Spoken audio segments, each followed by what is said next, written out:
I had just given birth when my 8-year-old daughter came to visit me. She quietly closed the curtain and whispered, "Mom, get under the bed." Now, we crawled under together, holding our breath. Then, footsteps approached and she gently covered my mouth. The Wilson family's white 2-story house stood quietly in the lush suburban neighborhood of Boston. November morning had arrived, with fallen leaves accumulating in the front yard, signaling the end of autumn and the coming of winter. Deborah stood by the window, resting both hands on her heavily pregnant belly as she took slow, deep breaths. For her, this pregnancy was a miracle after 7 years of fertility treatments. After numerous failures and moments of despair, this baby was conceived just when she had nearly given up hope. Every morning, Deborah offered prayers of gratitude for this precious life. "Mom, look at my science project." Lily's cheerful voice echoed from the living room.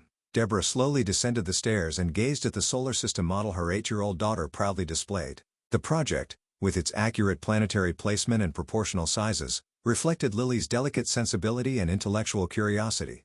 "It's wonderful, Lily. You've really paid attention to every detail." Deborah smiled, gently stroking her daughter's brown curls. Lily looked pleased that her mother had praised her work. She excelled in school, with teachers recognizing her particular talents in science and art. She had a vivid imagination and occasionally surprised people with her mature behavior. "Are you going to show it to Dad? Will he be home late?" At Lily's question, Deborah's expression clouded momentarily. Her husband Michael worked as a sales manager at a medical equipment manufacturer and had become increasingly busy lately. He traveled frequently, spending less and less time at home. "Dad said he has an important meeting with clients, so he'll be late today. But you can definitely show him tomorrow morning." Deborah spoke gently to her daughter, though small worries swirled inside her. Michael had been noticeably tired lately, with family conversations becoming less frequent. "Can you imagine making $10,000 a month just from YouTube, all from home?" "That's exactly what I did with Reddit stories. No face, no voice. Check the link in the description if you're curious." He seemed genuinely happy about the birth of their second child, but there was something unsettled about him that concerned her. Deborah herself had worked for years as a library curator but had taken leave on her doctor's orders after entering the late stages of pregnancy. Being forced to rest at home was difficult for her active nature, but safely delivering the baby was her top priority. In the afternoon, Deborah prepared a light dinner for Lily while reviewing her pre-birth checklist. 1 week until her due date, the hospital bag was almost ready, and the newborn clothes were washed and folded. They had already decided on the name Thomas, after Michael's father. The sound of the front door opening was followed by the patter of Lily's feet rushing to greet someone. It seemed Michael had unexpectedly returned home early. "Dad, look at my solar system." Lily's excited voice was followed by Michael's tired laugh. "That's amazing, Lily. You really have talent." Deborah emerged from the kitchen to welcome her husband. Michael's face showed signs of fatigue, his tie was loosened, and his shirt collar was wrinkled. He approached his wife, smiling at her large belly, and gave her a light kiss. The meeting ended earlier than expected.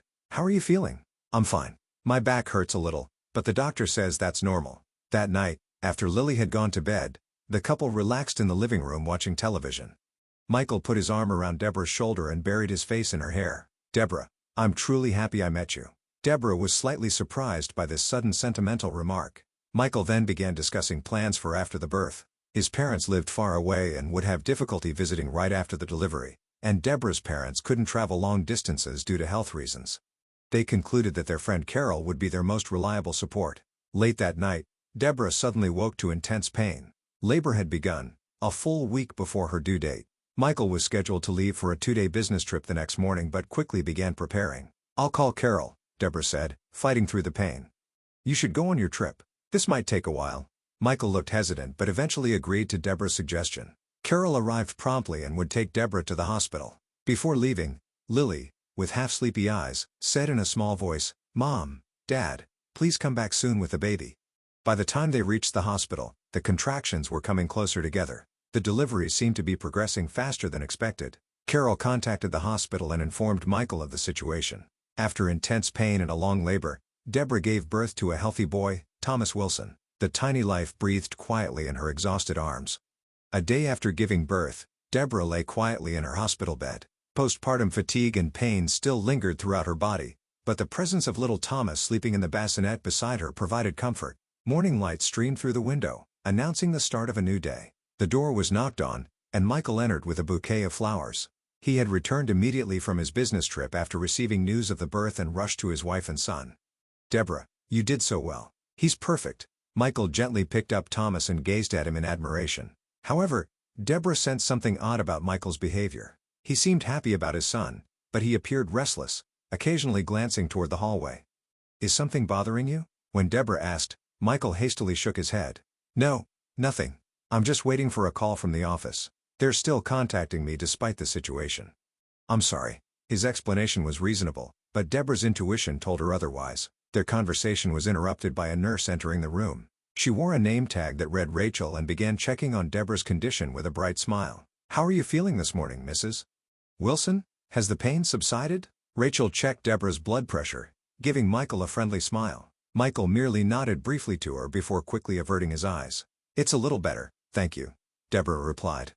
Rachel checked the fourth and handed Deborah a pill. "This is a painkiller prescribed by the doctor. Please take it with water." After Deborah took the medication, Rachel nodded with satisfaction, made some notes, and left the room. Michael followed, saying he needed to make a work call. Alone, Deborah was suddenly overcome with intense drowsiness. The painkiller seemed too strong. She tried to resist, but her eyelids grew heavy, and soon she fell into a deep sleep. When she awoke, a different nurse was in the room, holding Thomas. "Oh, you're awake. The baby was hungry, so I've been holding him." Deborah looked at the clock. It was past noon. She had slept for 4 hours. A normal painkiller shouldn't have made her sleep so long. "The medication seems to have had a strong effect on me," Deborah said, her head still foggy. "Yes, Rachel noted that in your chart. We'll adjust the dosage next time," the nurse said, handing the baby to Deborah. That afternoon, Deborah felt another change in her condition. This time it was sudden nausea and heart palpitations. She pressed the nurse call button, and Rachel appeared immediately. "What's wrong?" "I feel sick, and my heart is beating fast." Rachel took her blood pressure again and placed a hand on her forehead. "You might have a slight fever. Temporary fevers after childbirth aren't uncommon. I'll adjust the medication in your 4." She changed the 4 bag and made another note about Deborah's condition. As Rachel left the room, Deborah saw her take out a mobile phone and send a message to someone. In the evening, Carol brought Lily to visit. Lily's eyes sparkled when she first saw her little brother. "Mom, Thomas is so tiny." Deborah gently embraced her daughter and kissed her hair. "Yes, he is. But he'll grow bigger and bigger. I hope he becomes as smart as you." Carol looked at Deborah with concern. "You look pale. Are you all right?" Deborah told her about the changes in her condition and how the medication seemed too strong. Carol frowned. "That's strange. Shouldn't you talk to your doctor about it?" Just then, Rachel entered the room again. She showed an overly friendly attitude toward Lily. "Oh, you must be Lily. I've heard so much about you from your mother. What a smart girl you are." Deborah was confused. She had never mentioned Lily to Rachel. Lily herself clearly felt uncomfortable and moved closer to her mother. "I don't know this nurse," Lily whispered to Deborah. Rachel, seeming not to notice, said, "It's medication time," and offered another pill. Deborah eyed the pill suspiciously but didn't want to cause a scene in front of Carol and Lily. She took the pill and waited for Rachel to leave. "Carol, don't you think there's something strange about that nurse?" Carol agreed. Yes, it was unnatural that she knew Lily's name. Lily left the room briefly, saying she wanted to get some water. When she returned, her expression was dark, as if she wanted to say something. When Carol excused herself to buy some food from the cafeteria, leaving Deborah and Lily alone, Lily approached her mother's bed and said in a low voice, "Mom, I've seen that nurse before with Dad." Deborah's heart jumped. "What do you mean?" 2 weeks ago, Dad picked me up from school and took me for ice cream. I saw Dad and that woman talking at an outside table. They both looked serious." Deborah was speechless. Michael had said he would be working late that day.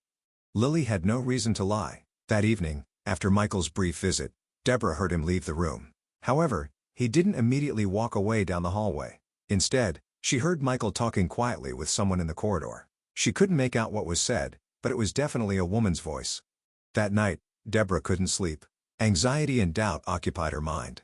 The next morning, Deborah gazed at the sunlight streaming through the window, nursing her restless thoughts. She had awakened several times during the night and hadn't slept well. In the bassinet next to her, Thomas breathed peacefully.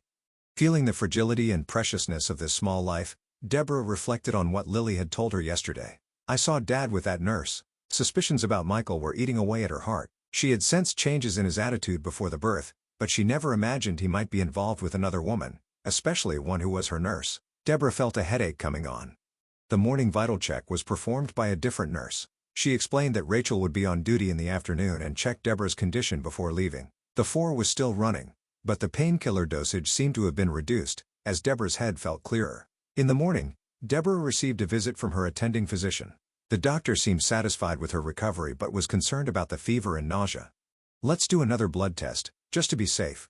After the doctor left, Deborah picked up her mobile phone and hesitantly called Michael. He answered after the third ring. "Deborah, what's wrong? Are you feeling unwell?"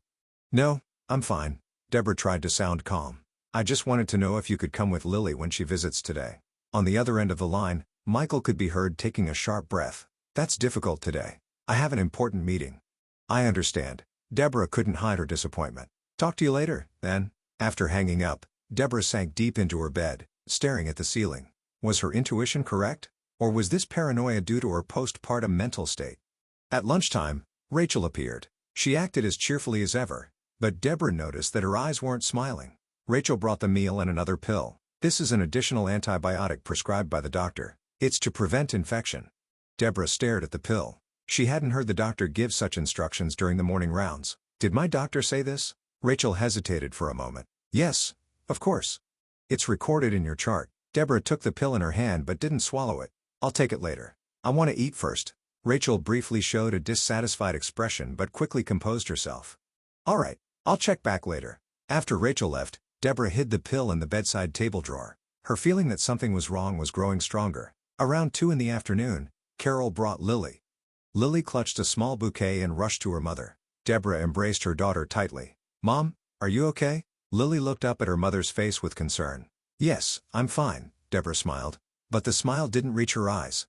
Carol picked up Thomas and, while rocking him, said, "Deborah, I'm going to buy some drinks." "What would you like, Lily? Apple juice?" Lily answered enthusiastically. When Carol left the room, Lily's expression changed. She moved closer to her mother's bed and said in a low voice, "Mom, I saw that nurse again today. She was talking with Dad in the hallway." Deborah's heart began to race. "When?" "Just now. When we arrived at the hospital. They didn't notice us." Lily's eyes reflected fear. "Mom, she had a scary face." Deborah squeezed her daughter's hand. "Lily, what do you mean?" Lily moved even closer to her mother and said in an almost inaudible voice, "She told Dad, we'll do it today." Dad said, "Not yet." "Mom, is she going to do something?" Deborah caught her breath. Children's intuition is sharp. Lily had sensed something. Deborah herself had felt something unnatural about Rachel's behavior. The overly strong effect of the medicine, knowing Lily's name, and this morning's suspicious antibiotic. Suddenly, voices could be heard from the hallway. Lily quickly stood up and listened toward the window. Then, with a determined expression, she quietly began to draw the curtains in the hospital room. "Lily, what are you doing?" Without turning around, Lily said, "Mom, she's coming." After closing the curtains, Lily rushed to her mother's bed and, with a small but serious expression, said, "Mom, get under the bed right now." Deborah sensed her daughter's urgency and fear. Lily's eyes held a wisdom and determination beyond her years. Deborah acted without hesitation. She gently picked up Thomas, and dragging the four-stand with her, stood beside the bed. "Lily, you come too." She first knelt on the floor, and, still holding the baby, carefully slid under the bed. Her postpartum body still felt pain, but she ignored it. Lily quickly crawled in beside her mother. As the two held their breath under the bed, they heard the hospital room door open. Quiet footsteps approached. Deborah gently rocked Thomas to prevent him from crying, while holding her breath. Lily clung to her mother's arm, trembling with fear. The footsteps stopped near the bed. There was a sound of someone touching the pillow on the bed. "Where did she go?" a woman's voice muttered. It was Rachel. Deborah's heart pounded violently. She suddenly felt Lily's small hand cover her mouth. Lily was warning her mother to stay quiet. "Smart girl." Deborah nodded slightly and gently squeezed Lily's hand. Rachel seemed to have pressed the nurse call button. "The patient is missing," they heard her say. Just then, another set of footsteps entered the room. Heavier ones, belonging to a man. "What are you doing? Where's Deborah?" It was Michael's voice. Rachel's voice came back, low and dangerously resonant. "Your obstacle will soon be gone, with just one injection." "What are you talking about?" Michael's voice was disturbed. "We planned this, Michael. You and me, and the baby. We don't need your wife." Rachel's voice had a tinge of madness. "The baby will be ours." Deborah was frozen with terror. In her arms, Thomas began to stir. Deborah kissed the baby even more gently, praying he would stay quiet. Lily's face was pale, her eyes filled with fear, but she bravely remained still, trying to protect her mother and brother. From under the bed, Deborah could see Rachel's white nursing shoes and Michael's leather shoes. They were standing face to face. Michael's feet stepped backward. "What are you saying?" "I only said I wanted to break up." I don't intend to hurt anyone. A ray of light shone in Deborah's heart. While Michael had certainly been having an affair with Rachel, he didn't seem to be participating in this crazed plan. However, that hardly changed the current situation. Rachel had a syringe with a lethal dose of drugs, and she was looking for Deborah. You promised. You said we would be together. Rachel's voice trembled with anger. Deborah looked at Lily's face. Along with fear, there was determination in her daughter's eyes. Lily gently pointed to her mother's arm, showing the watch-like nurse call button attached to it. Deborah understood and nodded slightly. It was a race against time. From their limited view under the bed, they could see Rachel's and Michael's feet still facing each other. You promised me a future together. Rachel's voice was growing louder. If she were gone, we could be a perfect family. Are you crazy? Michael's voice shook with anger. I only said I wanted to end our affair. I never talked about hurting Deborah or Lily or the baby. Under the bed, Deborah stiffened at hearing her name. Beside her, Lily silently wept. Deborah gently embraced her daughter, trying to encourage her. Thomas remained with his eyes closed, barely breathing. Break up. Break up with me? Rachel's voice turned cold and sharp. Didn't you tell me things weren't going well with your wife? That you didn't want a second child? I did say that, but it was from pre-birth anxiety. The moment I saw Thomas, my thinking changed. Michael's voice had regained its composure. Rachel, calm down. Nothing irreversible has happened yet. Put down that syringe, and let's talk. Deborah had complex feelings about her husband's words. She couldn't forgive his infidelity, but at least now he was trying to protect his family. Rachel's foot stepped forward. It's too late, Michael. I've planned everything. Deborah's illness, the overdose of medication, it's all my doing. I've prepared it so no one will question if she dies from complications. Michael could be heard gasping. Are you sane? Love sometimes drives people mad. Rachel's voice had regained a strange calmness. If you love me, you should understand. This is for our future. Deborah felt the blood in her body freezing. Rachel was completely insane, and she was desperately thinking of a way to escape this situation. She had pressed the nurse call button, but how long would it take for hospital staff to arrive? Rachel, you're sick. You need help. Michael's feet stepped backward. I will never allow you to hurt Deborah. So, Rachel's voice echoed coldly, then you're an obstacle too. Footsteps moved, and it seemed a struggle had begun between them. Deborah couldn't see what was happening, but she heard something fall to the floor. Michael let out a pained sound. Rachel, stop. Lily's hand gripped Deborah's arm tightly. Deborah sensed her daughter's terror. She was trembling with fear herself, but she had to appear strong in front of Lily. Just then, the hospital room door was flung open. Is everything all right? The nurse called. Another nurse's voice could be heard. Then, a moment of silence, followed by a surprised voice. Rachel, what are you doing? Don't interfere. Rachel shouted. Security. Come quickly. The nurse called out into the hallway. Amid the confusion, multiple footsteps entered the room. Deborah held Lily tightly and protected Thomas. She has a syringe. Someone shouted. After some commotion, the room suddenly fell silent. It's safe. We've restrained her, a man's voice announced. Deborah took a deep breath and made a decision. Lily, it's okay now. Let's come out. She slowly crawled out from under the bed. Holding Thomas in her arms and leading Lily by the hand, she stood up, met by the surprised expressions of everyone in the room. There were 2 nurses, 2 security staff, and Michael in the room. Michael's face had scratch marks, and his shirt was disheveled. Rachel was being restrained by security, struggling wildly. A syringe had fallen to the floor from her hand. Deborah. Michael was stunned. Under the bed. I hid with Mom, Lily said in a small voice. I was scared of that woman. Seeing the 2 of them, Rachel began struggling more violently. You ruined everything. We could have been happy. Security firmly restrained her and removed her from the room.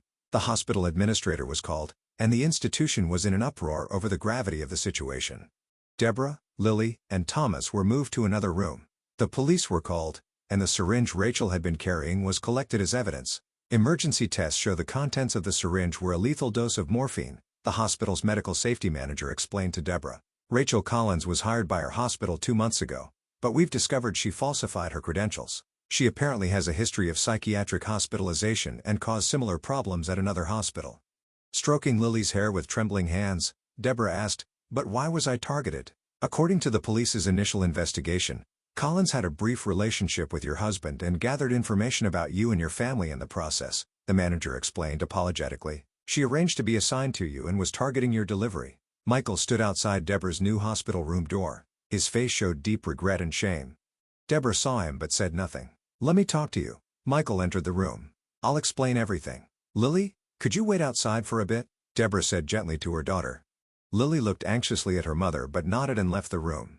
I met Rachel 3 months ago, Michael began in a heavy tone. It was just a temporary mistake. I tried to end it a month ago, but she wouldn't accept it. However, I never thought she was this deranged.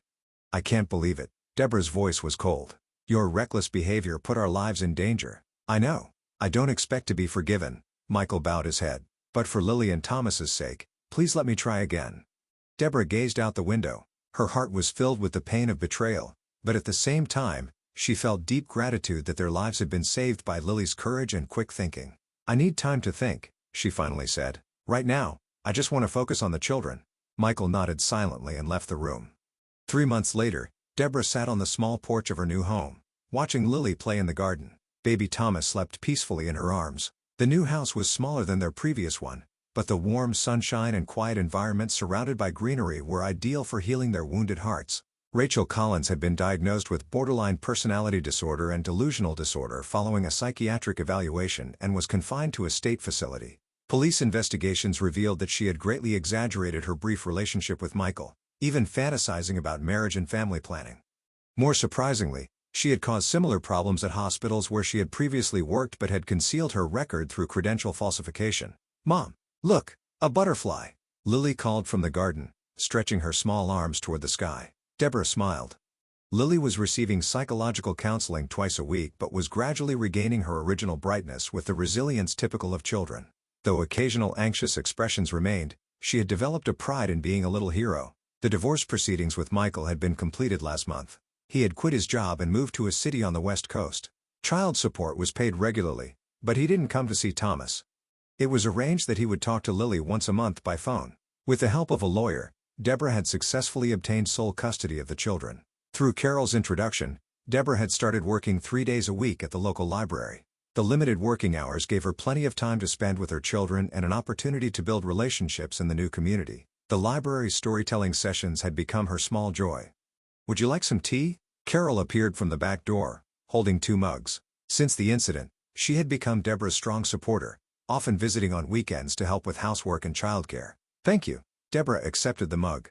I couldn't have recovered without you. Don't say that. Carol sat beside her. You're stronger than you think, and so is Lily.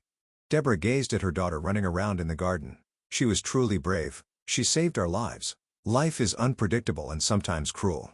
Deborah thought about the true meaning of family while contemplating this. It's not just about blood ties, but about bonds where people protect and trust each other. Through their great ordeal, a stronger bond had formed between her, Lily, and Thomas than before. Mom, Lily came running up. Is Thomas awake? Can I hold him? Deborah smiled and handed the small baby to her daughter. Lily carefully held her brother and gently kissed his forehead. I'll always protect you, Lily whispered to her brother. As Deborah watched her 2 children, she felt hopeful about their future journey together, despite the uncertainties of the road ahead.